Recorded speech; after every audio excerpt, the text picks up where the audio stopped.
പിണക്കങ്ങൾ മാറ്റാൻ നമുക്ക് ഇനിയെങ്കിലും കഴിയണം. ആരായിരിക്കും സഹോദരങ്ങളെ മയ്യത്ത് കുളിപ്പിക്കുക? ആരായിരിക്കും മയ്യത്ത് കുളിപ്പിക്കുക? ഭാര്യ ആയിരിക്കോ? ഭർത്താവായിരിക്കോ?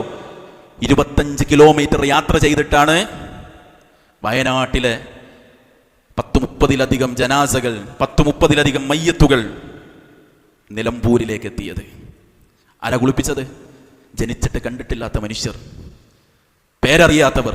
എന്താ കിട്ടിയത്? ഒരു കാല്, ഒരു കയ്യ്. അത് കുളിപ്പിച്ച് കഫം ചെയ്തത് ജനിച്ചിട്ടിന്നു വരെ കണ്ടിട്ടില്ലാത്തവർ. ആരായിരിക്കും? അതുകൊണ്ട് എങ്ങോട്ടാ സഹോദരങ്ങൾ ഈ പിണക്കങ്ങൾ? ഒരു മെസ്സേജ് കണ്ടില്ലേ, ഒരു സഹോദരിയുടെ മെസ്സേജ്? ഉമ്മ നഷ്ടപ്പെട്ട ഏതെങ്കിലും കുഞ്ഞുങ്ങൾക്ക് പാല് കൊടുക്കാൻ ആവശ്യമുണ്ടെങ്കിൽ നിങ്ങൾ എന്നെ വിളിക്കണമെന്നാണ്. നൊന്തുപെറ്റ മക്കളില്ലേ, പോറ്റി വളർത്തുന്ന മക്കൾ, നാം കണ്ടിട്ട് പോലും ഇല്ലാത്ത ഒരാൾ നമ്മുടെ കുട്ടിക്ക് പാല് കൊടുക്കേണ്ടി വരുമെന്ന് ജീവിതത്തിൽ ഒരിക്കൽ ചിന്തിച്ചിട്ടുണ്ടോ സഹോദരങ്ങളെ? നമ്മൾ ഉണ്ടോ?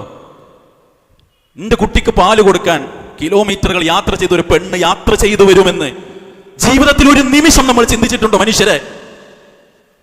പക്ഷേ കൈക്കുഞ്ഞിനെ ഏറ്റെടുത്ത് വളർത്തുന്നത് അയൽവാസിയായിരിക്കും.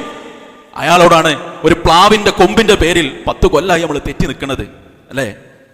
പിണക്കങ്ങൾ മറക്കാനുള്ള സമയമാണിത്. ഉമ്മാനെ കണ്ടിട്ട് എത്ര ദിവസമായി? ഉപ്പാനെ കണ്ടിട്ട് എത്ര ദിവസമായി? എളപ്പാന്റെയും മൂത്താപ്പാന്റെയും വീട്ടിലെത്തിയിട്ട് എത്ര ദിവസമായി? എങ്ങോട്ടാ സഹോദരങ്ങളെ കാത്തു നിൽക്കുന്നത്?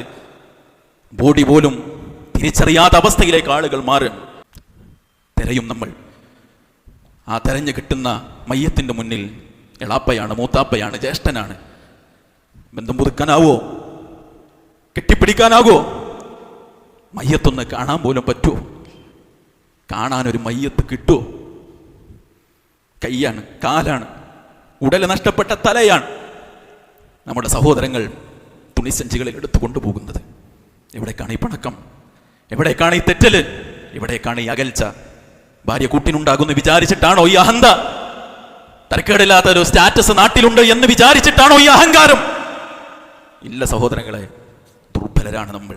അതുകൊണ്ട് പിണക്കങ്ങൾ മറക്കാൻ ഈ ദുരന്തങ്ങൾ നമ്മെ പ്രാപ്തരാക്കേണ്ടതുണ്ട്.